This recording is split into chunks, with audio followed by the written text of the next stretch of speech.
안녕하세요, 김생활입니다. 오늘은 한글날을 기념할 수 있을 만한 프레드릭 콘스탄트의 특별한 매니팩처 무브먼트 시계를 다뤄보려고 하는데요. 제가 무슨 날짜에 맞춰가지고 정확하게 특집을 하는 걸 잘 못했잖아요.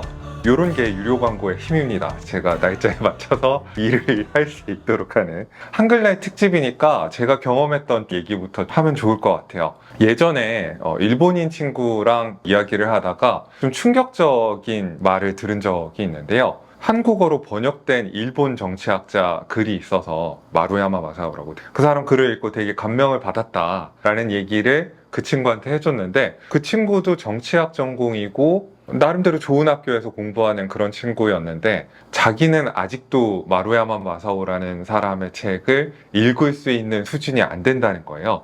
어려운 한자어가 너무 많아가지고 아직도 그 글을 자기는 읽을 수가 없다는 얘기를 저한테 했었습니다. 그때 지금 와서도 곱씹어봐도 그렇지만은, 모든 사람이 쉽게 배우고 읽을 수 있고 또 쓸 수도 있는 문자 체계를 가진 게 얼마나 행운인가 라는 생각을 했던 것 같아요. 저처럼 정치학 공부한 입장에서는 한글의 창제라는 게 이게 15세기에 있었던 일이잖아요. 근대 민권운동 이럴 때 나온 것도 아니고 15세기에 이렇게 일반 백성들을 위해서 쉽게 쓸 수 있는 문자를 냈다는 게 굉장히 특이한 일로 느껴지거든요. 우리는 지금 입장에서 봤을 때 문자가 더 많은 사람들이랑 정보를 공유하기 위한 수단이라고 생각을 하지만은, 근대 이전까지 역사적으로 보면은 거의 모든 인류사에는 문자에 대한 사용과 접근권을 통제를 하려고 했습니다. 문자는 아무나 쓰거나 배울 수 있는 게 아니었어요. 문자를 배우거나 취급할 수 있는 사람들은 지배계층으로 한정이 돼 있고,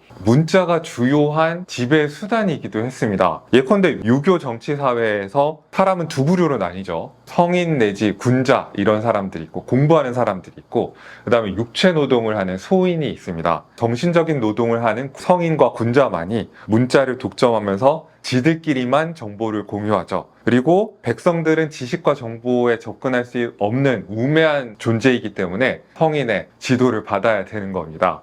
중세 유럽의 기독교 사회 같은 거 생각해봐도 성경을 아무나 읽을 수 있고 취급할 수 있는 게 아니었습니다. 가톨릭교회는 당시만 해도 라틴어 성경만 유일한 판본으로 인정하고, 나라마다 이제 모국어로 번역해가지고 쉽게 읽을 수 있도록 하는 걸 금지했습니다. 그래서 사제들이 성경을 읽을 수 있는 사람들이었고, 해석을 독점하고, 일반 신도들은 읽을 수 없는 건 물론이고 성경책을 집에 가져다 놓는 것도 허용되지 않았습니다. 그러니까 문자라는 게 모든 사람들한테 이렇게 공유되는 거라는 거는 굉장히 후대에 와서 생긴 생각인데, 이런 와중에 몇 년이야 이게? 1443년에 농민층에서 이대로는 못 살겠다, 신분질서를 협파하겠다고 나온 운동가가 아니라 세종대왕이라는 지배자가 훈민정음이라는 피지배계층도 쉽게 사용할 수 있는 문자를 창제했다는 게, 타임슬립을 해가지고 누가 간 건가라는 생각이 들 정도로 좀 뜨악한 면이 있습니다. 훈민정음이라는 말의 뜻을 풀어보면은 백성을 가르치는 바른소리라고 해서 피지배계층을 계도해야 될 대상으로 보는 유교 정치관을 피력하고 있는 것 같지만은,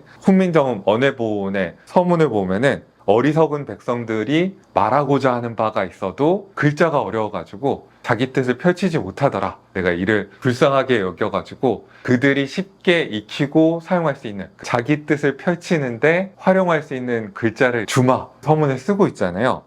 이게 참 국보기 차오르다. 국보기 차오르는. 문자는 사실은 유교 통치 사회에서 지배계층만 독점하는 거고, 중국 중심의 지배 질서의 중요한 수단인데, 집현전의 부제학이었던 채만리 같은 사람이 강력하게 반대를 하죠. 이 사람 논리를 들어보면은 문자라는 것에 대한 지배계층의 일반적인 태도를 볼 수가 있습니다. 이 사람이 반대하는 첫 번째 근거가, 한글을 만드는 게 중국에 대한 예의가 아니고 스스로 오랑캐가 되는 것이다 라고 얘기를 하거든요. 이거 풀어보면은 중국 중심의 지배 질서에 갔다가 우리 일개 제후국에 불과한 조선이 먼저 나서서 균열을 내면 어떡하냐, 문자가 지배 질서의 일부인데 우리가 따로 문자를 만들 권한이 없다 라는 거를 자인하는 이런 얘기고, 그리고 또 두 번째로 이 사람이 반대하는 근거가, 이렇게 쉬운 문자를 만들어버리면은 한자 공부를 사람들이 제대로 안 할 거다. 이거 되게 이상한 논리이긴 한데, 그러니까 아무나 배울 수 없어서 지배도구로 쓸 수 있었던 한문을 버리고 피지배계층과 문자를 공유하라고 하니 이건 참을 수 없다. 굉장히 중요한 지배 수단을 포기하는 건데 참을 수 없다.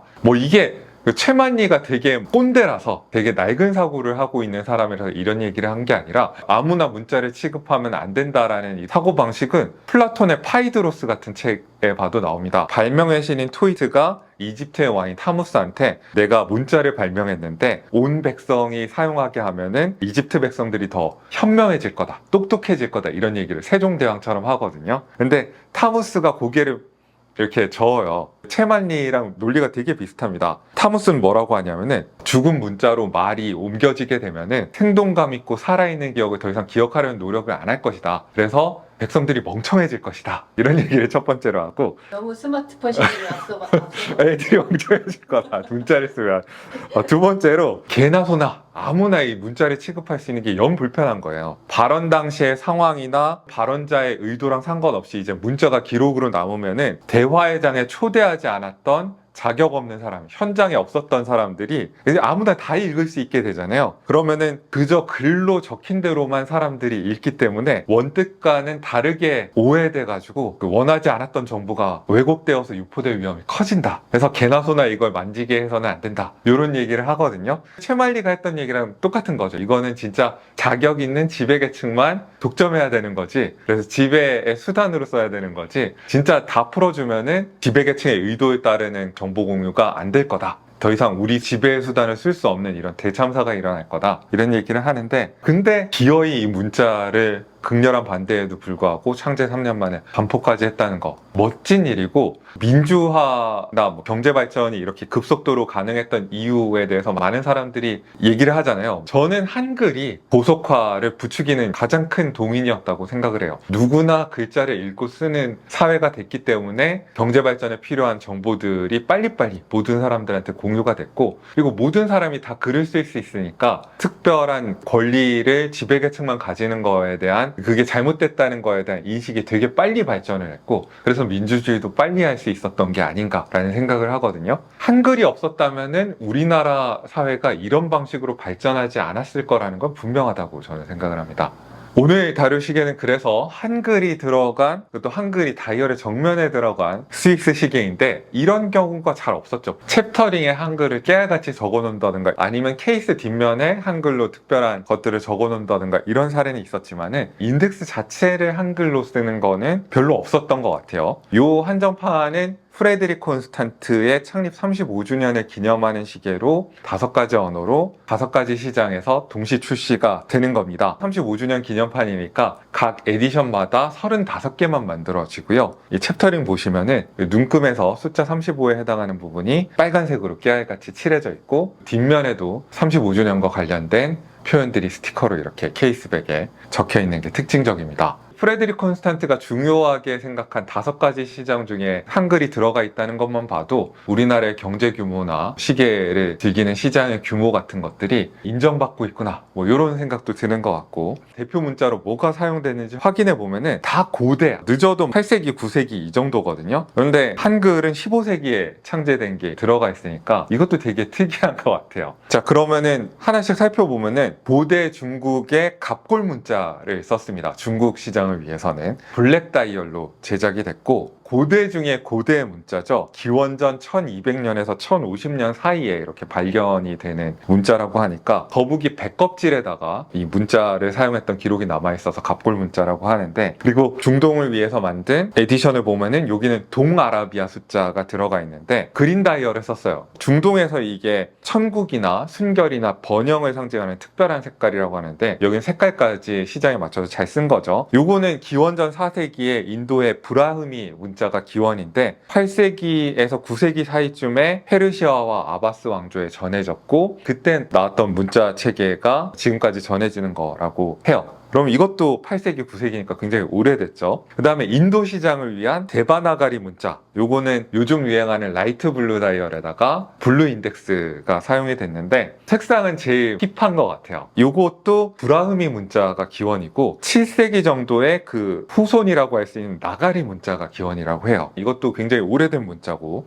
그 다음에 로마 숫자 쓴 이 네이비 블루, 요거는 제일 무난해 보이죠. 요 5가지 에디션 중에서 기원전 9세기나 8세기 사이에 사이에 고대 로마에서 썼던 숫자 체계가 기원이라고 알려져 있습니다. 다 어지간하면 기원전이고 늦어봤자 8세기, 9세기인데 한글은 1443년 창제에 1446년 반포입니다. 한글 에디션은 실버 다이얼이에요. 창제한 연도나 반포일 같은 게 굉장히 분명하고 반포했던 방법 같은 것도 잘 알려져 있잖아요. 훈민정음 해례본이라고 이 새로운 문자를 해설하는 책을 만들어가지고 반포를 했는데 종이에다가 까만 글씨로 된 책이니까 실버 다이얼에다 까만 글씨로 이렇게 다른 에디션보다 문자의 컨셉에도 잘 맞게 색깔 선정이 된 게 아닌가 싶고 의미가 특별해지는 것 같아요. 폰트도 EBS 훈민정음체인 것 같아요. 제가 다 하나하나 비슷한 서체들을 확인해 봤는데 훈민정음 글씨체를 썼다는 것도 특별하게 느껴지는 것 같습니다. 하트비트 매니팩처 시리즈는 우리한테 그렇게 낯선 에디션이 아니죠. 다이얼에 구멍을 뚫어가지고 오픈하트 시계를 유행시킨 장본인이 프레드릭 콘스탄트이기도 하니까 하트비트라는 게 프레드릭 콘스탄트의 아이덴티티를 상징하는 거기도 하니까 인하우스 무브먼트를 장착한 하트비트 모델로 35주년을 기념하는 게 당연하게 느껴지는 것 같습니다. 이 시계는 42mm로 나오던 기존의 이 하트비트 모델의 사이즈를 줄여가지고 39mm의 아담한 케이스에 담았습니다. 여기에 들어간 무브먼트가 FC930-2 무브먼트라고 해서 2006년에 나온 이 브랜드의 첫 번째 오토매틱 매니팩처 무브먼트에서 발전한 엔진입니다. 하트비트 전용으로 개발된 무브먼트인 만큼 무브먼트의 박동을 관찰하는 데 방해가 되는 플레이트나 브릿지들을 거의 완벽하게 정리한 게 특징적이고요. 그 다음에 다른 하트비트 시계에 비해서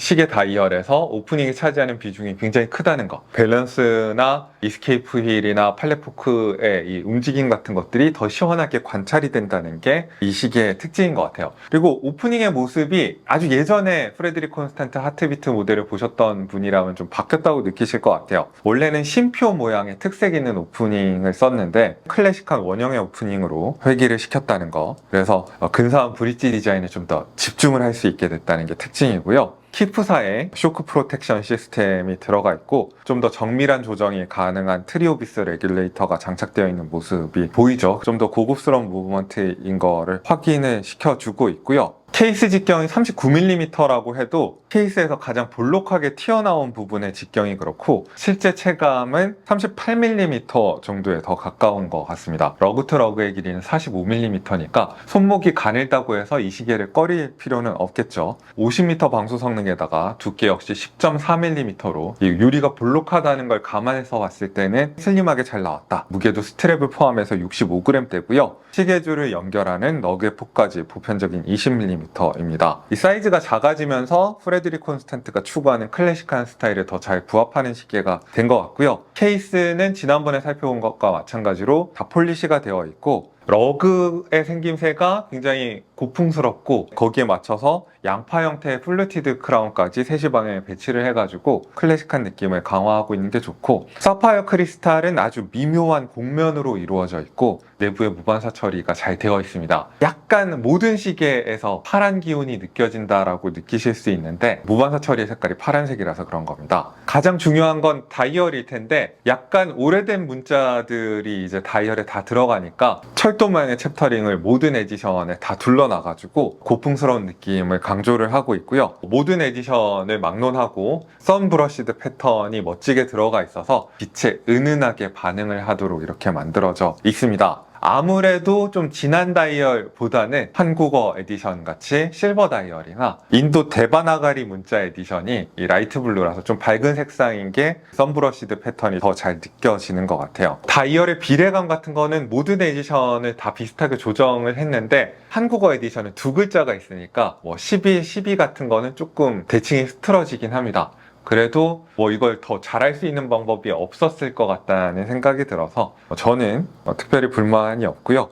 초침과 날짜창은 과감하게 생략을 해버렸고 프린트는 정갈하게 회사의 이름 정도만 12시에 남겨놨습니다. 그 다음에 이제 스페이드 형태의 시분침이 들어가서 빛을 비춰보면은 시분침에 약간 곡면이 있어서 윗부분에만 살짝 빛이 맺히거든요. 이런 입체감 있는 시분침의 처리 같은 것도 성의 있게 느껴지는 것 같습니다. 뒷면의 디스플레이백을 통해서 봐도 탈진 장치 부분에 브릿지가 예쁘게 잘 정리되어 있다는 걸 확인할 수 있고, 가운데가 뚫려 있는 스켈레톤 로터까지 활용을 해가지고 뒷면에서도 시야가 막히지 않게 신경 썼습니다. 다만 좀 아쉽다면은 디스플레이백에 스티커가 붙여져 있어서 무브먼트가 약간 가려진다는 거, 이건 좀 아쉽긴 합니다.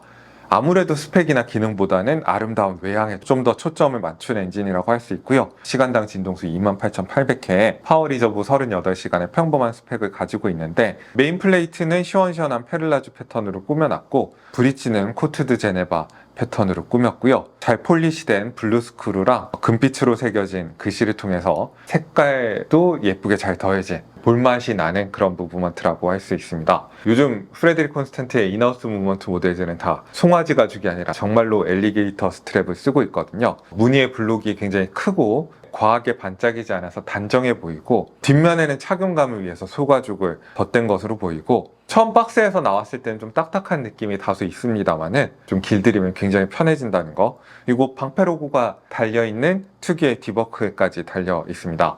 자, 이렇게 해서 한글날 특집으로 프레드릭 콘스탄트의 특별한 한정판 시계를 살펴봤습니다. 한국 시장에서 낱개로 살 수 있는 거는 한국어 에디션밖에 없어요. 그래서 이게 리테일가가 638만원이고, 그 다음에 전 세계 시장을 위한 모든 에디션을 5개 이렇게 한꺼번에 살 수 있는 것도 있는데, 요건 가격이 3,190만원입니다. 그래서 이 시계들이 다 마음에 든다 그러면 친구들이랑 산 다음에 돌려차거나 나눠 갖거나 뭐 이렇게 해도 좋을 것 같고요. 여러분들은 프레드릭 콘스탄트의 35주년 한정판 어떻게 보셨나요? 35개밖에 없다고 하니까 구미가 당기실 분들도 꽤 있을 것 같습니다. 오늘도 여러분들께 유용한 정보가 됐기를 바라고요. 저는 김생활이었습니다. 안녕히 계십시오.